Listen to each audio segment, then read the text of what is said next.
Jadi dua bab ni, hadis-hadisnya sebelum ni kita sudah baca dah. Cuma tak ada habis hurah sebelum pada ni, dan sudah pun terjemah dah. Jadi kira-kiranya tak payah terjemah pula lah. Baca sana ambil berkah hadis.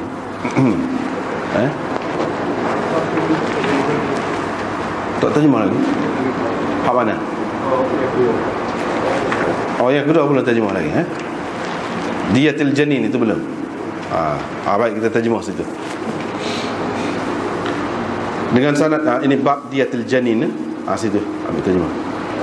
Dengan sanadnya Imam Muslim meriwayatkan daripada Abi Hurairah bahawa ada dua orang perempuan daripada kabilah Hudzail. Salah seorang daripadanya membaling kepada atau membaling perempuan yang seorang lagi, fatarahat janidaha, sehingga menggugurkan anak di dalam kandungannya. Maka Nabi SAW memutuskan dalam kes ini supaya dibayar ghurrah, iaitu seorang hamba lelaki ataupun seorang hamba perempuan kerananya. Dengan sanadnya Imam Muslim meriwayatkan daripada Abi Hurairah, beliau berkata Rasulullah SAW telah memutuskan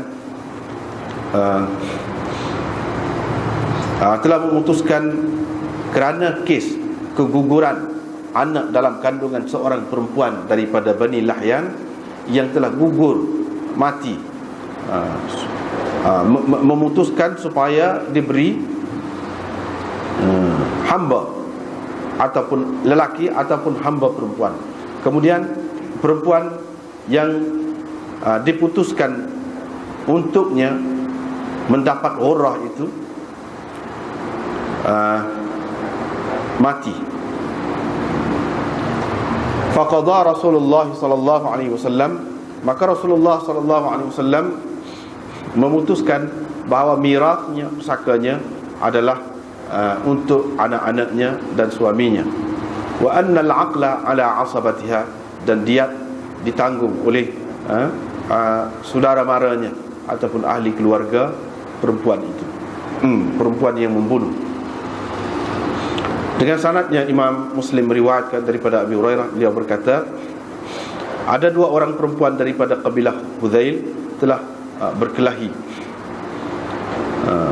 Salah seorang daripadanya membaling batu terhadap yang seorang lagi, sehingga membunuhnya dan anak di dalam kandungannya. Mereka membawa kes itu kepada Rasulullah sallallahu alaihi wasallam.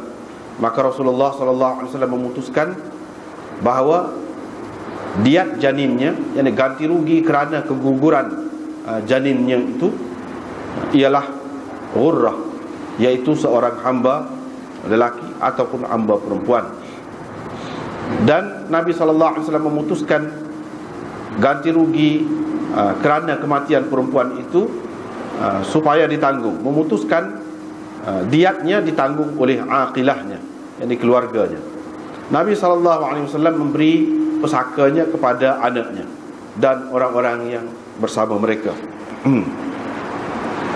Faqala Hamal bin Nabigha al-Hudhali, kerana itu Hamal bin Nabigha al-Hudhali berkata, wahai Rasulullah, bagaimana kita akan membayar denda ganti rugi kerana seseorang yang belum lagi minum dan makan, belum lagi bertutur dan berteriak. Famithlu dzalika yutal, famithlu dzalika yutal, kematian ataupun kehilangan orang yang seperti ini, yutal, disia-siakan, diabaikan. Rasulullah sallallahu alaihi wasallam pula berkata, sesungguhnya ini min ikhwanil kuhan, min ikhwanil kuhan, dia ni betul-betul saudara-saudara kuhan, tukang-tukang tenung. Min ajli saj'ihi alladhi saja', kerana ucapannya yang bersajak tadi. Dengan sanadnya Imam Muslim meriwayatkan daripada Abi Hurairah, katanya dua orang perempuan telah berkelahi, lalu perawi mengemukakan hadis tersebut dengan kisah yang tersebut tadi. Tetapi dia tidak ada menyebutkan di dalamnya, perawi ini dalam isnad ini tidak menyebutkan bahawa Nabi SAW memberi pusaka kepadanya daripada anaknya, bersama dengan orang-orang yang ada man ma'ahum, bersama dengan orang-orang yang ada bersama mereka itu. Wa qala, perawi berkata, faqala qailun, ada seorang berkata, kaifa na'qilu, bagaimana kita akan bayar diat? Dan perawi ini tidak menamakan Hamal, tidak menyebut nama Hamal bin Malik.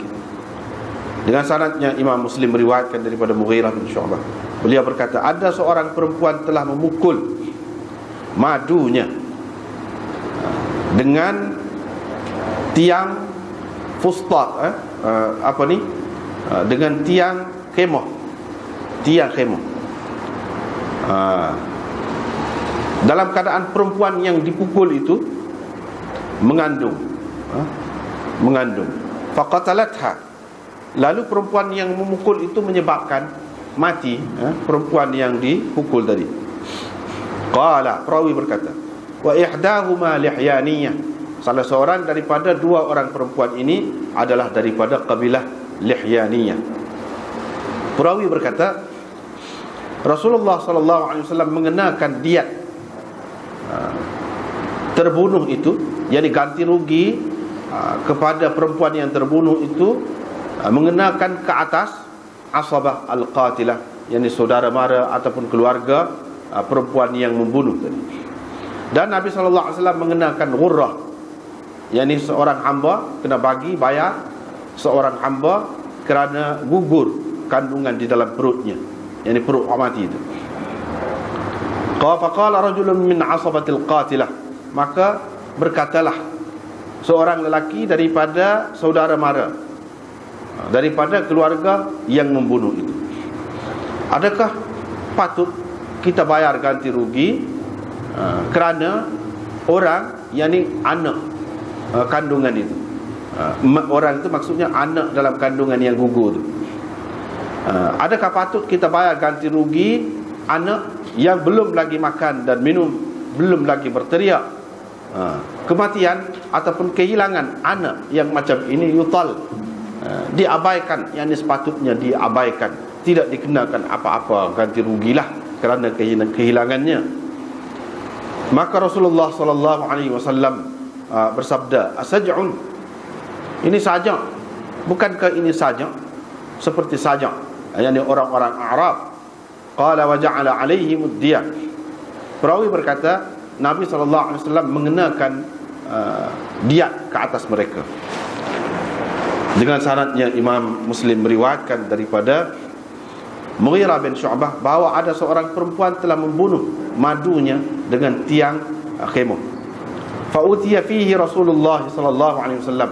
Kes itu telah dibawakan ke hadapan Rasulullah sallallahu alaihi wasallam. Maka baginda memutuskan Aqilah, memutuskan supaya Aqilah, yang keluarga pembunuh itu membayar diat. Perempuan yang terbunuh itu pada ketika dipukul adalah sedang mengandung. Kerana itu Nabi SAW memutuskan pembayaran ghurrah seorang hamba kerana gugur janin itu. Faqala ba'du asabatiha, kerana itu salah seorang daripada keluarga perempuan yang membunuh itu berkata, anadi man la ta'ima wala syariba, ada seterusnya. Adakah patut kita bayar diat kerana kehilangan budak ataupun bayi ataupun janin yang belum makan dan belum minum, belum lagi berteriak? Wa mithlu dzalika yutal, kehilangan bayi ataupun janin yang seperti ini sepatutnya diabaikan, disia-siakan, tidak dikenakan apa-apa bayaran ganti rugi. Nabi SAW pun berkata, ini sajak, ini ucapan bersajak seperti sajak orang-orang Arab. Yang ini sajak orang-orang darat, orang-orang ulu. Dan seterusnya, dengan sanad yang lain itu lebih kurang sama saja. Cuma satu lagi tu dia cerita sama juga, cuma di dalam itu ada sebut fa'asqatat. Jadi dia pukul tu sehingga menggugurkan kandungannya. Maka kes itu dibawakan kepada Nabi, dikemukakan kepada Nabi SAW. Nabi SAW pun memutuskan supaya dibayar ghurrah sebagai ganti rugi kerana gugur anak di dalam kandungannya itu. Wa ja'alahu, Nabi SAW menentukan bayaran ganti rugi itu ke atas keluarga perempuan, yakni yang membunuh itu. Tetapi di dalam hadis ini perawinya tidak ada menyebutkan diat perempuan yang terbunuh itu, yakni bayaran ganti rugi kerana kematian perempuan itu sendiri tak ada sebut dalam riwayat ini. Seterusnya riwayat daripada Hisham bin Urwah, daripada ayahnya, daripada Biswar bin Makhramah. Beliau berkata, Umar bin Al-Khattab pernah berbincang dengan sahabat-sahabat ataupun dengan orang ramai berhubung dengan imlasil mar'ah, yakni kanak-kanak bagi perempuan yang gugur, kanak-kanak yang gugur, kanak ataupun janin seseorang perempuan yang gugur, itu makna imlas. Mughirah bin Syu'bah pun berkata, aku telah bersaksi bahawa aku telah menyaksikan Nabi SAW memutuskan kes ini yang seperti ini, yakni kes keguguran kerana pukulan dan sebagainya, supaya dibayar ataupun diberikan ghurrah, iaitu seorang hamba lelaki ataupun hamba perempuan. Perawi berkata, Umar pun berkata, i'tini, engkau bawakan orang yang menyaksikan perkara ini bersama. Qala, perawi berkata, kerana itu Muhammad bin Maslamah menjadi saksi ataupun menyokong, syahidalahu, menyokong Abu Hurairah dalam ceritanya itu. Inilah yang kita baca malam ini. Dan baru ni berarti setakat sihatil iqrar bil qatli, iaitu sah pengakuan membunuh. Kalau seseorang tu bunuh orang, lepas tu dia mengaku dia bunuh, pengakuan dia tu diterima dan dia akan dihukum berdasarkan pengakuan dia tu. Kalau cukup syarat lah. Kalau hak gila tak kira mengaku, hak tak cerdik ke misalnya, tak kira. Ni kalau hak cukup syarat lah, dia mengaku. Itu diambil kira, itu tajuknya.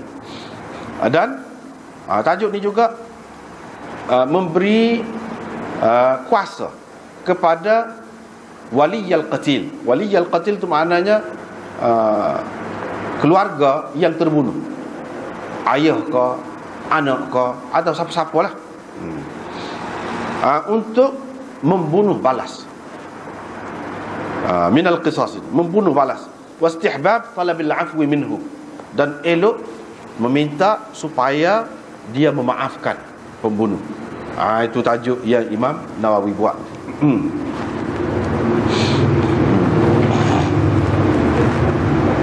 Lepas tu Imam Muslim buat mari beberapa hadis di bawah tajuk ni. Yang pertama itulah cerita Alqamah bin Wa'il, menceritakan bahawa ayah dia cerita ke dia, iaitu Wa'il bin Hujr. Dia pun cerita, ketika saya duduk dekat Nabi SAW, tiba-tiba satu orang mari heret satu orang lain. Heret tu dengan tali daripada apa ni, kulit kulit binatang yang dipintal. Heret kalau tu. Dia kata, wahai Rasulullah, dia ni bunuh saudara saya. Rasulullah pun tanya, ya kau kamu bunuh? Jadi hak yang heret tu, heret tu, mari tu dia kata, kalau dia tidak mengaku, saya akan buktikan. Saya akan buktikan. Orang itu pun kan dia mengaku, iyalah, saya bunuh. Nabi SAW pun tanya dia, membunuh dia lah ke mana? Dia kata, saya gini, cerita saya dengan dia ni pergi duduk tebah, ataupun dia orang Arab ni, dia untuk kambing dia ambil daun kayu. Daun kayu tu dia pukul dengan tungkat dia ataupun kayu dia pukul jadi luruh daun. Dia tebah gitu. Jadi luruh daun. Dia kata pergi nak ambil tu lah. Dia daripada satu pokok. Kami duduk ambil daun kayu tu nak beri makan ke binatang. Tiba-tiba dia sumpah saya. Menyebabkan saya jadi naik marah lah. Saya pun bahaya dengan kapok atas kepala dia tu. Mati dia. Gitu. Nabi SAW pun kata kepada dia, mu adakah sesuatu pitih harta kah yang boleh bayar diat ganti rugi terhadap kematian dia tu, mu boleh bayar kah diat? Dia kata saya ni tak ada apa harta selain daripada kain yang saya pakai ni, lepas tu dengan kapuk saya bayar dia tu maksud. Nabi SAW pun kata, lagu mana pendapatmu? Mu kata lagu mana? Adakah kaummu akan membayar ganti rugi ni? Kalau sekiranya kita kata kita kira dia nak bayar dia, tak apa dah, tak payah bunuh balah lah kamu. Dia nak bayar ganti rugi saja keluarga dia tu. Jadi adakah keluarga engkau ni akan dapat bayar? Kalau keluarga si mati tu nak bayar ganti rugi saja, tak payah bunuh balah lah. Dia kata saya ni bagi kaum saya tak ada apa kata dia. Siapa dia nak bela saya? Siapa dia nak tolong bayarnya? Maksudnya gitulah. Kesimpulannya maksudnya. Nabi SAW ni dah kata begitu. Orang tu wagi eret tadi bui tali tu ke Nabi lah, pegang. Nabi pun pegang lah tali. Dah dia kata begitu, Nabi SAW pun ambil tali, lepas tali tu lah. Lepas tali. Dia sambil dia kata ambil lah. Dia ni ambil. Dia kata kepada saudara terbunuh tu yang bawa mari, heret mari tu, bui ke dia, ambil. Maknanya ikutmu, mu nak bunuh balah, ikut. Orang tu pun pergi. Bila pergi, bila dia berpaling pergi, Rasulullah SAW pun kata, kalau dia bunuh kawan tu, serupa dengan kawan tu lah dia. Serupa dia. Lepas tu orang tu pun mari pula. Pada dalam cerita yang lain, ada orang pergi cerita lah kepada orang tu, Hajjul heret tu. Dia bercerita Nabi kata begitu. Dia pun balik mari. Dia kata, wahai Rasulullah, saya dapat tahu mana ada orang cerita bahawa engkau kata kalau dia bunuh maka dia jadi serupa dengan kawan tu lah.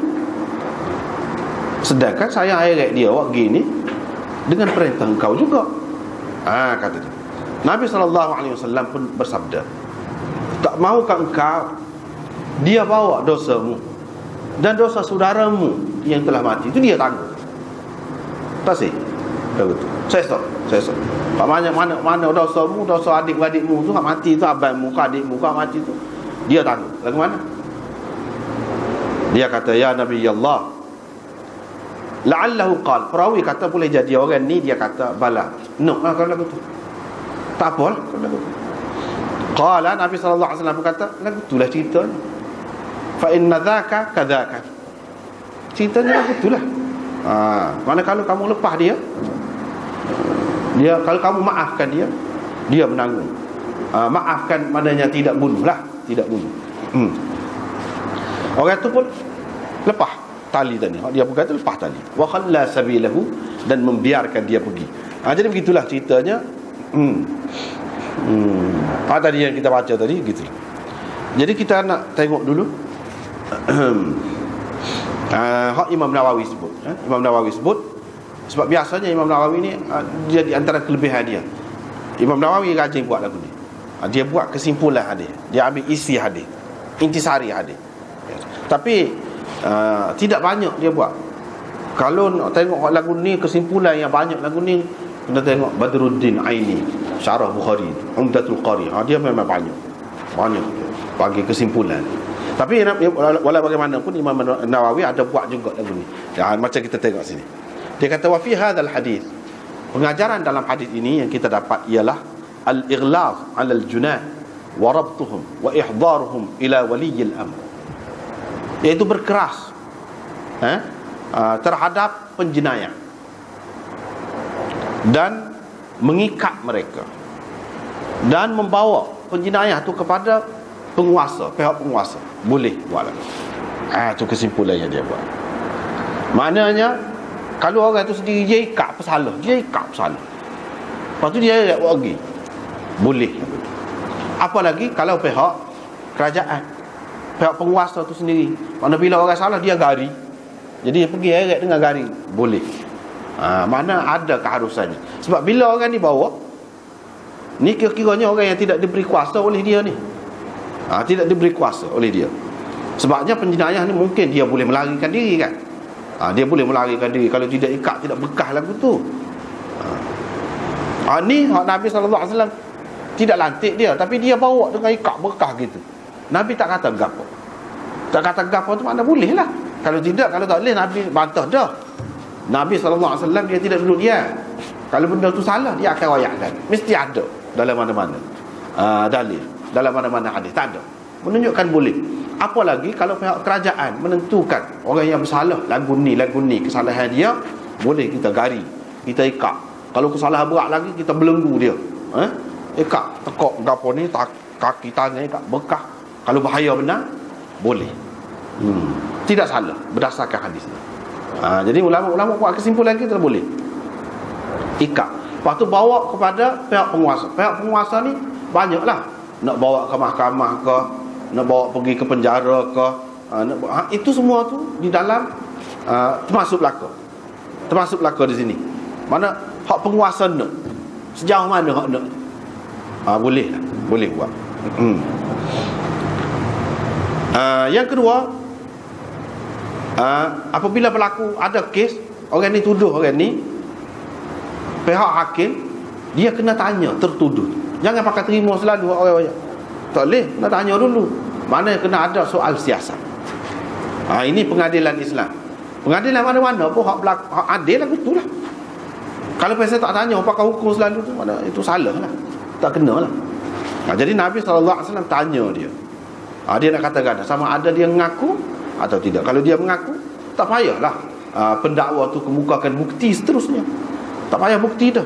Bukti-bukti ni diperlukan kalau tidak ada pengakuan. Kalau tidak ada pengakuan, dan tak payahlah pihak hakim bersusah payah untuk panggil saksi ke apa, tak payah kalau dia mengaku.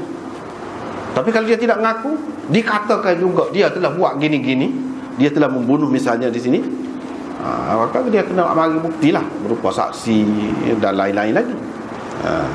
Barulah kena tengok pula saksi itu saksi setara mana apa.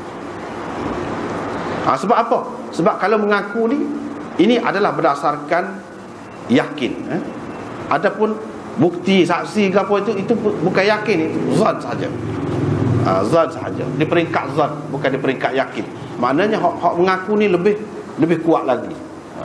Pengakuan bersalah lebih kuat lagi daripada bukti-bukti yang lain.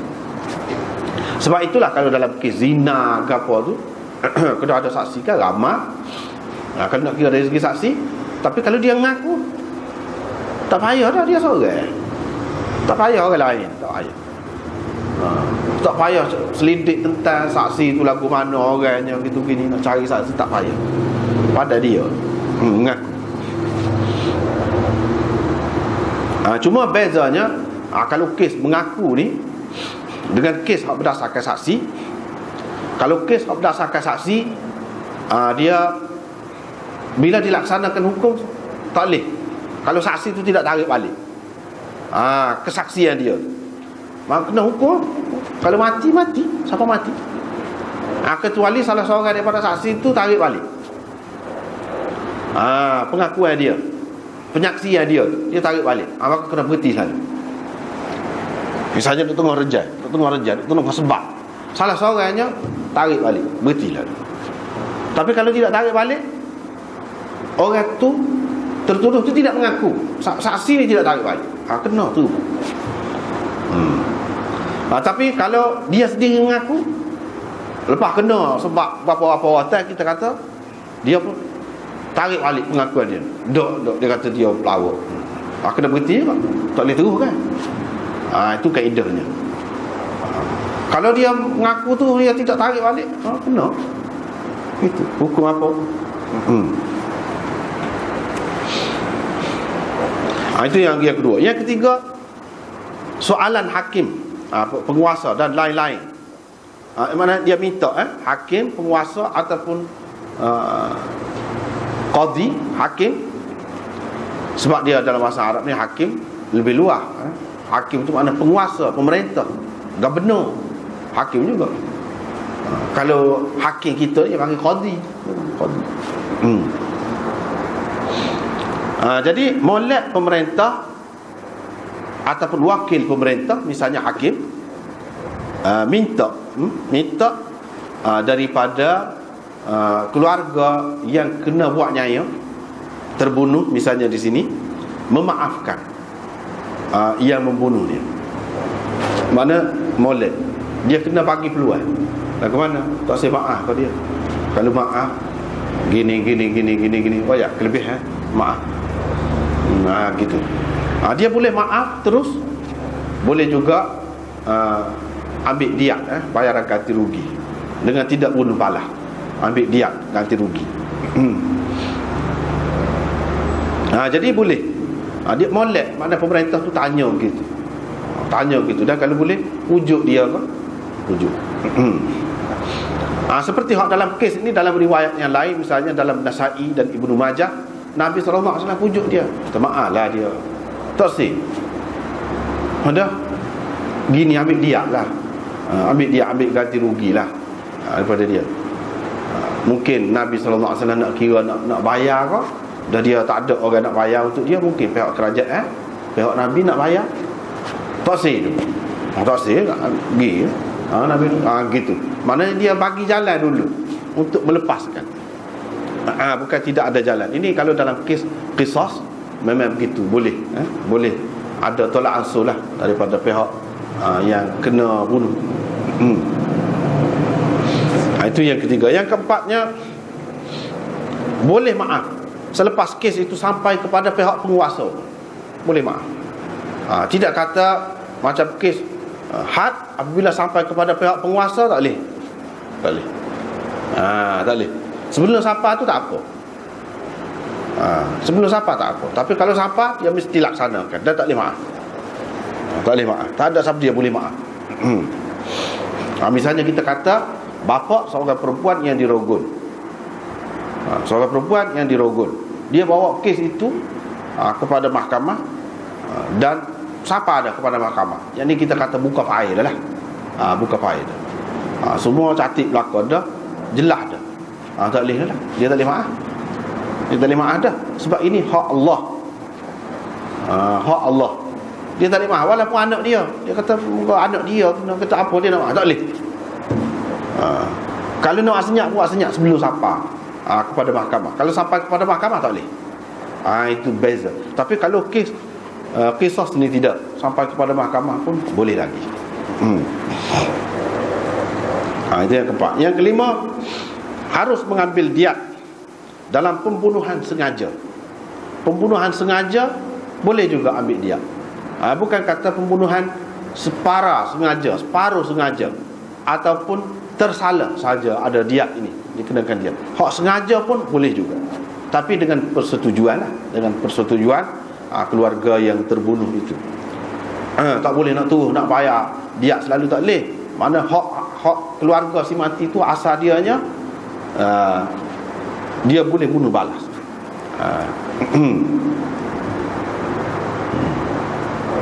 Wa man qutila mazluman faqad ja'alna li waliyhi sultana fala yusrif fil qatl. Itu dalam Quran ada sebut. Sesiapa yang terbunuh, kami berikan hak kepada keluarganya. Faqad ja'alna li waliyhi sultana, beri kuasa kepada keluarganya untuk membunuh balas. Tetapi dia tidak boleh melampau dalam pembunuhannya. Melampau tu maksudnya dia tak pandai sealik dia tu, nak dua misalnya, tak boleh kata.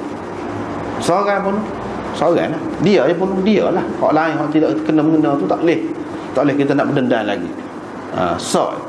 Gitu. Itu makna tidak boleh melampau.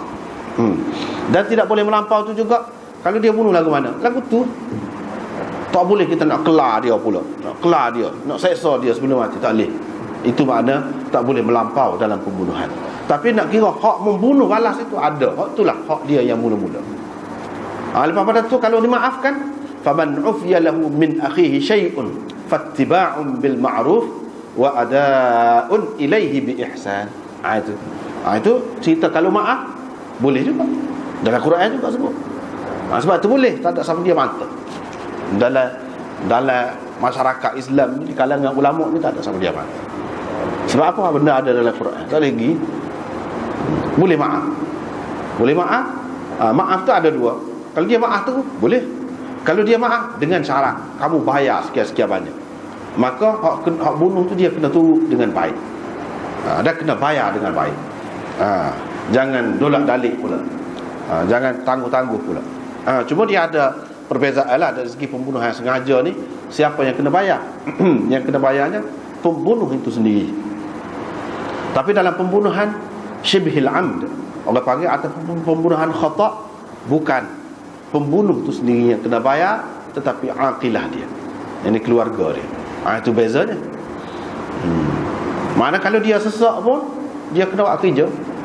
Dia kena buat kerja, kerajaan pantau lah, kerajaan pantau. Setiap kerja dia tu, selain daripada keperluan asas dia ambil. Siapa terbayar semuanya. Dia terhutan lah kalau dia tak boleh bayar sekaligus. Kalau dia boleh bayar, kena ambil. Kalau dia ada harta, kena ambil daripada harta dia tu buat bayar. Sebanyak mana yang ditentukan sebagai diat oleh mana-mana pihak penguasa lah. Itu boleh ditentukan oleh penguasa semasa. Sebanyak mana. Sebanyak mana.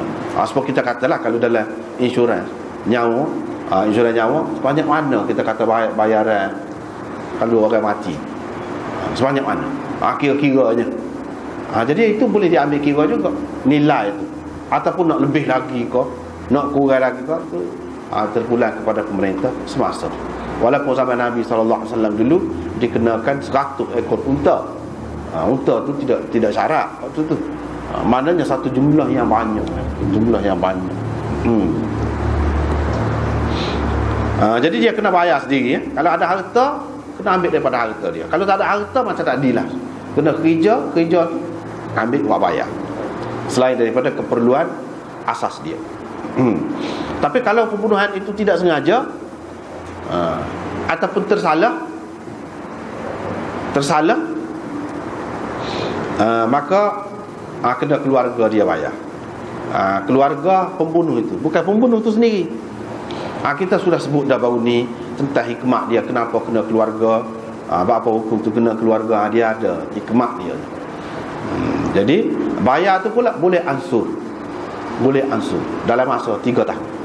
Setengah ulama kata ada lagi lah beberapa tahun lagi, tetapi umumnya mengatakan dalam masa 3 tahun. Tapi kalau sendiri dengan sengaja, kena bayar selalu. Kalau ada peti tunai selalu. Itu beza dia.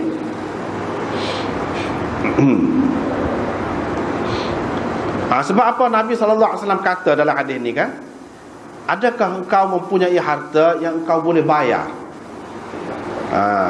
boleh tebus diri engkau, ini bayar ganti rugi lah, adakah? Ini menunjukkan boleh ambil diat, boleh. Wa fihi, dalam hadis ini juga yang kelima, yang keenamnya, pengajarannya apa dia? Iaitu hukum Islam menerima pengakuan membunuh. Seorang tu dia mengaku, dia pun boleh terima. Sebab ada juga orang dia berasa tak sedap, dia insaf pun kalau bunuh orang, insaf pun dia tidak memadai taubat gitu saja. Hukum dalam dunia dia kena jalani. Ada orang sampai ke peringkat tu pun ada manusia ni. Bila dia menyesal, dia suruh diri dia tak apa, nak bunuh balik pun tak apa. Sampai peringkat tu ada. Jadi dia ngaku. Bila ngaku tu terpulang kepada keluarga lah. Sebab apa? Sebab dalam hadis mengatakan sesiapa yang dikenakan had ini, hukuman ini, dia bersih di akhirat esok. Dia lebih takut akhirat daripada dunia. Ada juga orang lagu tu. Sebab itulah ada beberapa orang sahabat yang berzina, dia minta supaya dilaksanakan hukum ke atas diri, tak terima di akhirat esok. Ada orang lagu. Jadi gitu. Hak sini dalam Imam Nawawi tak ada sebut di sini khilaf, satu khilaf, iaitu kalau mengikut hadis ini lebih menyokong pendapat mazhab, pendapat Imam Abu Hanifah, Malik dan Thawri, Sufyan al-Thawri, iaitu mereka mengatakan bayar diat ni tak usah bayar diat apa ni, dia ada hak pembunuh juga, keluar pembunuh juga atas dia. Kalau dia setuju baru boleh. Gitu. Kalau dia setuju, tidak kata semata-mata keluarga yang terbunuh tu dia kata tak payah bunuh bala lah, tapi bayar dia. Maka kena terima lagu tu seperti kehendak dia, tidak. Bahkan bergantung kepada persetujuan pembunuh. Kalau dia nak diri dia dibunuh, boleh. Ataupun dia nak bayar dia. Dia maknanya tidak sebelah pihak. Tidak sebelah pihak. Mana pihak keluarga yang terbunuh yang menentukan segala-galanya, sama ada nak ambil dia ke nak bunuh bala, tidak. Sebab ada pilihan di sini, beberapa pilihan. Jadi kena tanya juga yang membunuh. Macam sini Nabi SAW tanya dia dulu. Dia tidak tanya saudara yang terbunuh tu, kamu naklah ke mana? Kamu nak bunuh dia balas ke ataupun kamu nak dia? Kalau tidak, dia tanya hak ni dulu. Maknanya bergantung dengan hak ni, bergantung dengan pembunuh tu juga. Sebab tu Nabi SAW tanya. Kalau sia-sia tanya hak ke dia. Menunjukkan dia ada hak. Masih lagi ada hak. Orang yang nak kena bunuh ni pun dia ada hak. Begitulah maknanya dari segi Islam, penjenayah ke apa, orang hak kena ikat, dia ada hak dia. Tak boleh sementara dia salah kita nak buat semena-mena terhadap dia, tak boleh. Ada peraturan dia. Jadi begitulah juga hak ni. Tapi mengikut Imam Syafi'i dan Imam Ahmad, dia kata tidak. Ini adalah hak keluarga yang terbunuh semata-mata. Nabi SAW kata, tanya sini ni ayat dari segi budi bicara saja, bukan dari segi hak sebenarnya. Yang menentukan segala-galanya ialah keluarga yang terbunuh tu, sama ada nak bunuh balas ataupun nak ambil dia. Bukan yang membunuh tu. Yang membunuh tu tidak ada apa-apa hak, kata dia. Di situ ada khilaf. Walau bagaimanapun hadis ini lebih menyokong pendapat Imam Abu Hanifah, Malik dan Sufyan Tsauri yang mengatakan kena tanya juga. Mana katakanlah kalau keluarga yang si mati tu, yang terbunuh tu nak dia, adakah kena bayar dia lah? Kena tanya dia dulu. Kalau dia nak, kalau dia kata tak sih, dia bunuh dia. Dia tak sih, kena bunuh. Kalau dia tak sih, gitu. Kalau dia nak bayar dia juga, kamu tak apa.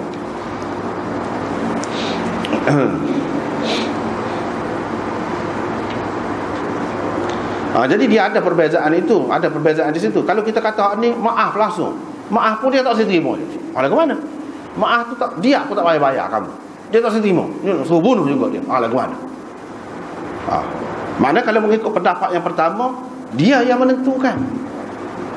Tapi pendapat yang kedua, tidak dia yang menentukan. Jadi bila keluarga yang terbunuh ni, dia maaf, dia tak say, dia nak bunuh juga dia, tak jadi apa, tak boleh bunuh dia. Sebab keluarga ni sudah maaf dah. Hak dia mana? Dia bagi hak dia. Gitu. Itu ada beza situ. Ada beza.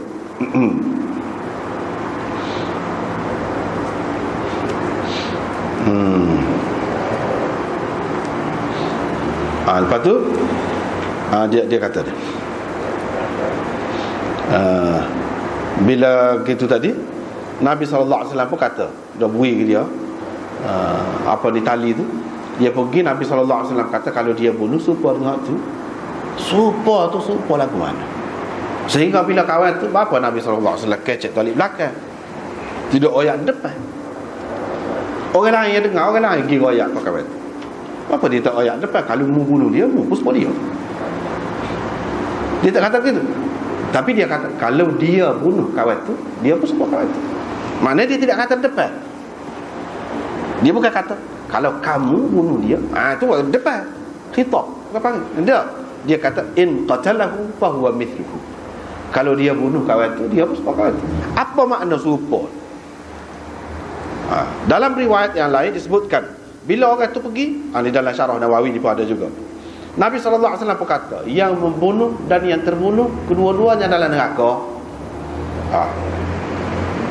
Bapanya, tidakkah Nabi bui dah kepada dia, bui ikut dia? Bapa kalau dia bunuh kawan ni sebagai bunuh balas, apa dia masuk neraka? Imam Nawawi syarah sini. Ini molek. Orang lain pun lagu ni juga. Adapun Nabi SAW kata kalau dia bunuh, dia serupa kawan tu, apa makna? Yang betulnya dalam takwilan hadis ini, iaitu dia seperti kawan tu juga dari segi tidak ada apa-apa kelebihan dan budi baik yang telah dibuat, tak ada. Super. Tapi kalau hak ni, kalau dia maafkan, mana dia telah berbudi besar benar. Orang ni sampai ke peringkat boleh mati, dia maafkan. Walaupun kata bayar dia pun tak mati lagi, kena bayar ganti rugi je. Itu budi besar. Tapi kalau bunuh, tak ada budi. Budi tu kelebihan tak ada. Cuma sama lah, seri. Dia telah mengambil hak dia tak apa. Makna dari serupa kawan tu dari segi sama-sama tak ada budi. Kawan tu pun tak ada budi apa, dia bunuh.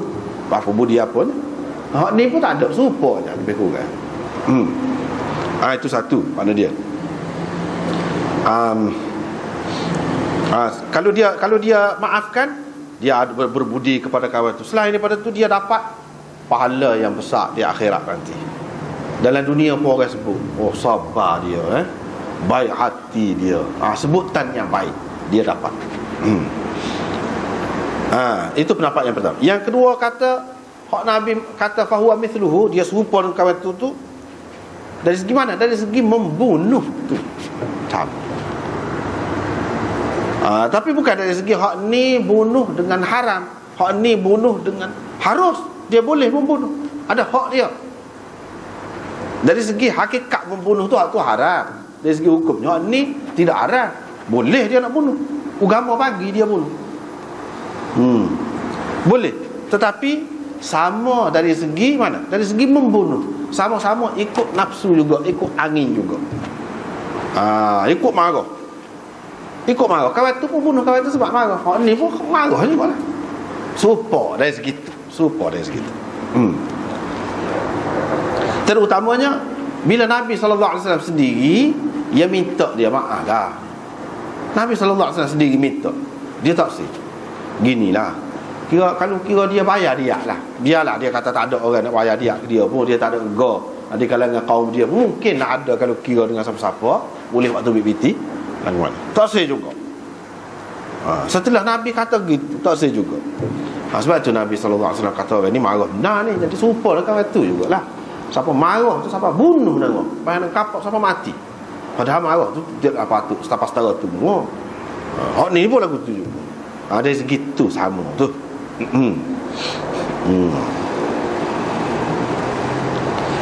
Dan apa maksud Nabi SAW kata gini? Dia ada hikmah dia. Ni bijaksana Nabi SAW.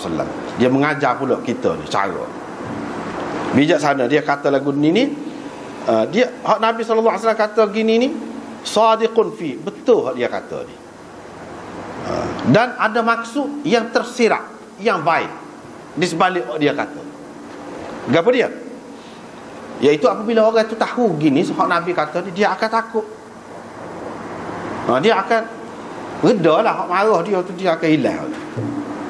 Terutamanya seperti yang kita baca dalam hadis tadi, mu tak sih kalau dia tu bawa dosa mu dengan dosa abangmu ataupun adikmu tu pergi, mu lepas bersih daripada dosa sih. Maknanya macam-macam cara Nabi SAW kata. Jadi tujuannya bila orang tu jadi mikir lah, bila kena hak berat tu jadi mikir ataupun dia jadi sejuk, dia akan memaafkan.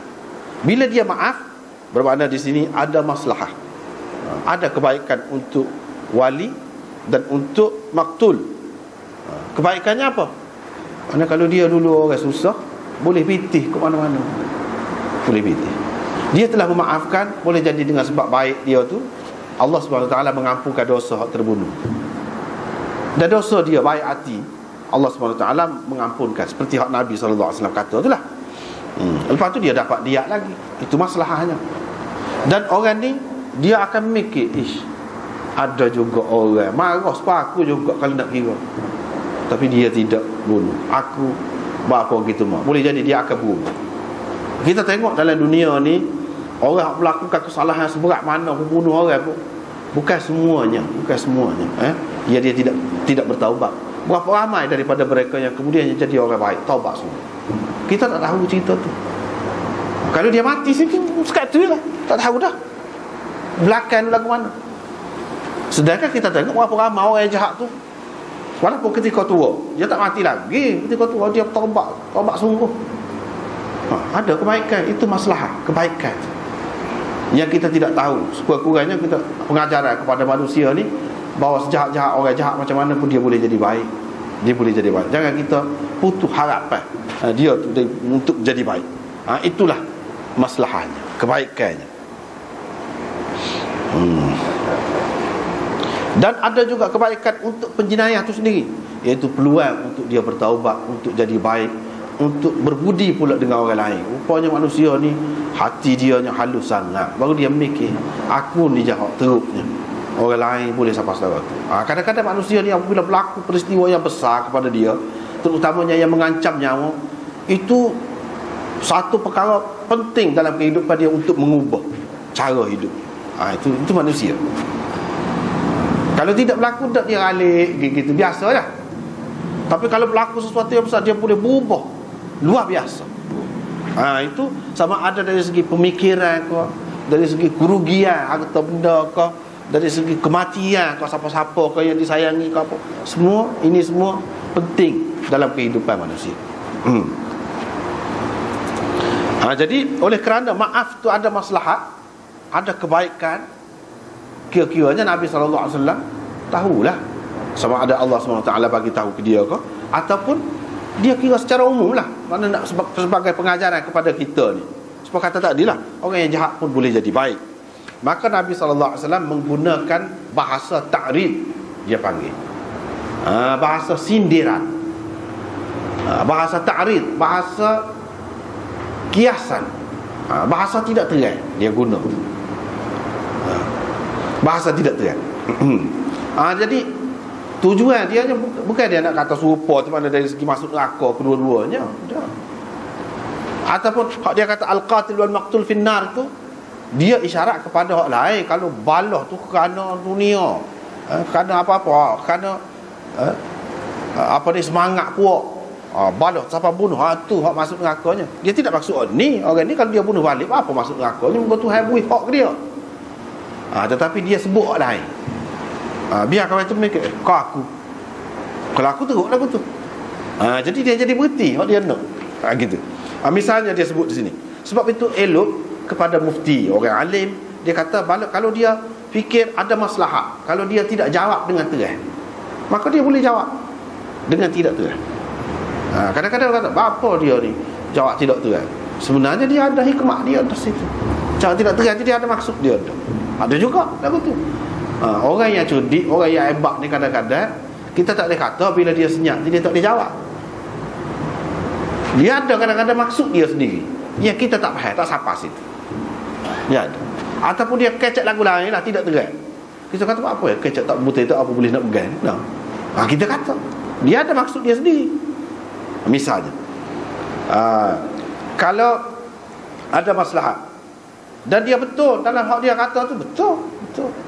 Misalnya ada seorang tanya seseorang lah, tanya orang alim lah ataupun mufti kita kata tentang orang yang membunuh, bolehkah Tuhan terima kata taubat dia?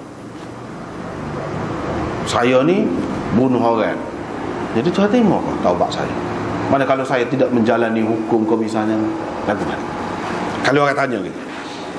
Jadi bagi orang alim ni dia tengok, kalau dia jawab, kalau dia bagi fatwa, dia bagi pendapat bahawa tu boleh terima taubat, Tuhan terima taubat semua, Tuhan terima dah. Boleh jadi orang ini jadi sedap hati. Jadi sedap hati. Maka dia akan bermudah-mudah. Semula dia bunuh pula. Sebab apa? Sebab dia fikir kalau dia bunuh pun dia akan lepas juga. Lepas dalam dunia tu pun boleh lepas. Lepas tu kalau dia taubat pun Tuhan terima. Mudah jadinya. Dalam keadaan ni orang alim itu dia boleh jawab. Gini jawapan dia, berdasarkan riwayat yang sahih daripada Ibnu Abbas, beliau mengatakan bahawa orang yang membunuh ni tidak diterima taubat. Dia kata gitu. Boleh dia kata gitu. Dia betul tu. Kalau dia kata gitu betul. Sebab apa? Memang riwayat daripada Ibnu Abbas memang sahih ada. Ibnu Abbas berpendapat begitu. Walaupun Orang yang menjawab tu sendiri dia tidak percaya gitu, dia pendapat dia lagu lain memang boleh terima, tahu tak Tuhan terima lagu, tahu tak siapa lagu mana pun dia sendiri, tapi dia jawab mengikut, dia kata Ibnu Abbas kata lagu tu dengan maksud nak suruh orang ni jadi berhenti, kalau tidak dia jadi sedap hati. Boleh sekiranya dia fikir jawapan yang seperti itu berguna. Jadi dia jawab tidak teran.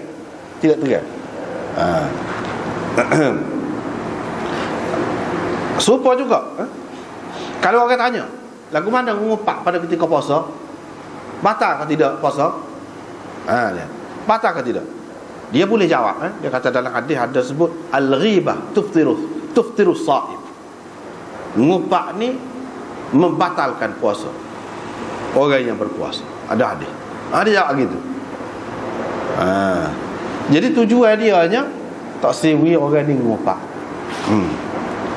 Padahal dari segi hak dia pegangnya tidak, mengupak tak batal puasa. Tapi dia boleh jawab. Dia kata hadis. Tapi pendapat dia sendiri tidak gitu. Sebab itulah Imam Ahmad memang dia pegang tu. Imam Ahmad dia pegang dia pegang zahir. Itu cerita lain. Dia pegang aftar al-hajim wal mahjum. Dia pegang zahir tu, pegang tu batal puasa. Tapi Imam Syafi'i tak pegang gitu. Mana tak pegang zahir. Anak-anak ayatnya sini kadang-kadang seseorang ulama dia tidak pegang zahir satu hadis. Dia tidak pegang. Dia buat mengikut lain. Dia kata hak ni hak Nabi sallallahu alaihi wasallam kata aftar al-hajib wal mahjum tu bukan kerana bekal tu, sebab orang tu pada ketika duduk bekal tu dua-dua tu duduk mengupak orang. Jadi adakah Syafi'i mengatakan mengupak orang ni batal puasa? Tak juga. Dia kata hanya membatalkan pahala dia. Puasa tu sendiri sah. Pahala dia tu tak ada. Maknanya lah, dia pegang zahir. Dia tidak pakai makna dia. Ada juga. Jadi kita boleh jawab lagu tu. Tujuannya apa? Supaya orang ni tidak mengupak. Ini orang panggil ta'rid. Jawapan seperti ini. Nabi SAW kata lagu ni pun dia nak suruh kawan tu jadi terbuka fikiran lah. Alah ke maaf. Sebenarnya hak dia naknya alah ke gitu. Jadi dia bawa lah. Tapi dia tidak kata terai juga, sebab memang orang tu ada hak dia. Kalau dia nak bunuh balas pun boleh. Tetapi Nabi SAW nya kalau boleh maafkan. Jadi cara dia jawab tu begitu. Kalau dia bunuh, serupa lah kawan tu. Pembunuh dan yang terbunuh masuk neraka. Dia rakyat tu cerita lain. Jadi lepas pada orang tu pergi, dia duduk kecek jadi tubik lah hak tu. Sebenarnya dia nak rayaknya hak pembunuh dan terbunuh tu, kalau atas alasan sebab yang salah mengikut agama hak tu. Tapi bila orang bawa pergi kepada hak sani, orang yang berkenaan sana, Nabi SAW ada kata, dia cerita orang yang membunuh dan yang terbunuh ni masuk neraka. Tersentak lah kawan tu. Jadi di sini maksudnya bukan dia tidak berhak, bukan tidak ada haknya membunuh, tetapi Nabi SAW lebih suka kalau dia memaafkan. Jadi Nabi SAW cari jalan macam-macam lah. Sebelum pada tu dia kata gini, suruh maaf, macam-macam dia kata. Tak jadi. Jadi akhirnya dia buat sindiran macam tu. Boleh. Tapi hak dalam cerita Bani Israel itu hak bunuh ramah tu kan, dia pergi tanya hak tu, saya ni bunuh ramah 99 itu dia. Boleh saya bertaubat? Tak boleh, dia bunuh situ. Dia cukup 100. Ada juga lagu tu kalau jawab tu, tak ada guna tu. Tu atas kebijaksanaan orang yang menjawab. Dia kena tengok keadaan.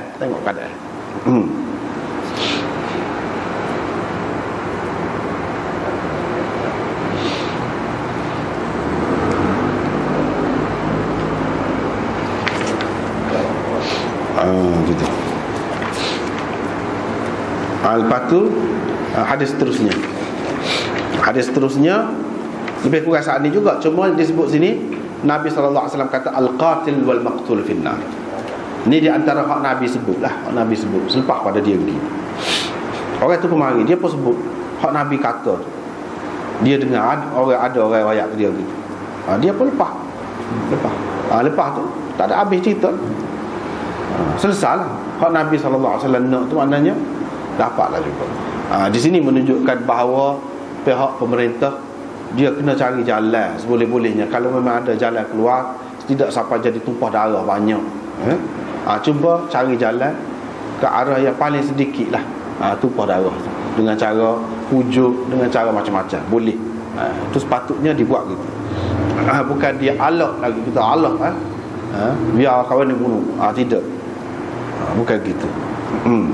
Walaupun waliyul maqtul ataupun keluarga yang terbunuh tu dia mempunyai hak, tetapi hak tu boleh diberi kepada orang lain.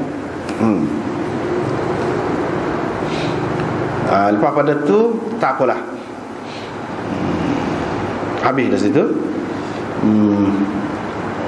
Imam Muslim kata, qala Ismail bin Salim. Ismail bin Salim, inilah perawi ni lah. Tadi kan haddatsana Muhammad bin Hatim qala haddatsana Sa'id bin Sulaiman qala haddatsana Hushaym qala akhbarna Ismail bin Salim an Alqamah. Situ Imam Muslim buat mari ni. Muka kita baca ke hadatsana. Penting juga jarang sekali riwayat. Apa faedahnya, apa beza kalau lagu ni dengan lagu tadi. Ini Allah panggil ta'liq. Imam Muslim sebut ini secara ta'liq, ataupun mu'allaq orang sebut. Sebab apa? Tadi kan kita baca hadatsana Muhammad bin Hatim. Ismail tu duduk yang berapa? Tak ada dengan Muslim tu. Tak ada. Tiba-tiba di sini dia tidak kata haddatsana seperti tadi.